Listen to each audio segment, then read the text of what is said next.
Now when the Queen of Sheba heard about the fame of Solomon, she came to test him with difficult questions. She arrived in Jerusalem with a very large caravan, with camels bearing spices, gold in abundance, and precious stones. And she came to Solomon and spoke with him about all that was on her mind. And Solomon answered all her questions. Nothing was too difficult for him to explain. When the Queen of Sheba saw the wisdom of Solomon, the palace he had built, the food at his table, the seating of his servants, the service and attire of his attendants, the attire of his cupbearers, and the burnt offerings he presented at the house of the Lord, it took her breath away. She said to the king, "The report I heard in my own country about your words and wisdom is true. But I did not believe the reports until I came and saw with my own eyes. Indeed, not half of the greatness of your wisdom was told to me.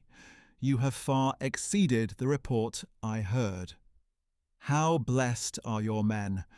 How blessed are these servants of yours who stand continually before you and hear your wisdom. Blessed be the Lord your God, who has delighted in you to set you on his throne, to be king for the Lord your God. Because your God loved Israel enough to establish them forever, he has made you king over them to carry out justice and righteousness." Then she gave the king 120 talents of gold, a great quantity of spices and precious stones. There had never been such spices as those the Queen of Sheba gave to King Solomon. The servants of Hiram and of Solomon who brought gold from Ophir also brought algum wood and precious stones. The king made the algum wood into steps for the house of the Lord and for the king's palace, and into lyres and harps for the singers. Never before had anything like them been seen in the land of Judah. King Solomon gave the Queen of Sheba all she desired, whatever she asked, far more than she had brought the king. Then she left and returned to her own country along with her servants. The weight of gold that came to Solomon each year was 666 talents, not including the revenue from the merchants and traders, and all the Arabian kings and governors of the land also brought gold and silver to Solomon. King Solomon made 200 large shields of hammered gold. 600 shekels of hammered gold went into each shield. He also made 300 small shields of hammered gold. 300 shekels of gold went into each shield, and the king put them in the house of the forest of Lebanon. Additionally, the king made a great throne of ivory and overlaid it with pure gold. The throne had 6 steps, and a footstool of gold was attached to it. There were armrests on both sides of the seat, with a lion standing beside each armrest. 12 lions stood on the 6 steps, one at either end of each step.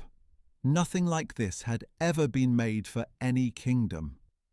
All King Solomon's drinking cups were gold, and all the utensils of the house of the forest of Lebanon were pure gold. There was no silver, because it was accounted as nothing in the days of Solomon. For the king had the ships of Tarshish that went with Hiram's servants, and once every 3 years the ships of Tarshish would arrive bearing gold, silver, ivory, apes, and peacocks.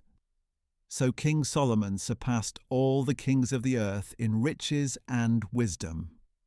All the kings of the earth sought an audience with Solomon to hear the wisdom that God had put in his heart. Year after year, each visitor would bring his tribute: articles of silver and gold, clothing, weapons, spices, horses, and mules. Solomon had 4,000 stalls for horses and chariots, and 12,000 horses, which he stationed in the chariot cities and also with him in Jerusalem. He reigned over all the kings from the Euphrates to the land of the Philistines, as far as the border of Egypt. The king made silver as common in Jerusalem as stones, and cedar as abundant as sycamore in the foothills. Solomon's horses were imported from Egypt and from all the lands. As for the rest of the acts of Solomon, from beginning to end, are they not written in the records of Nathan the prophet, in the prophecy of Ahijah the Shilonite, and in the visions of Iddo the seer concerning Jeroboam son of Nebat? Solomon reigned in Jerusalem over all Israel 40 years.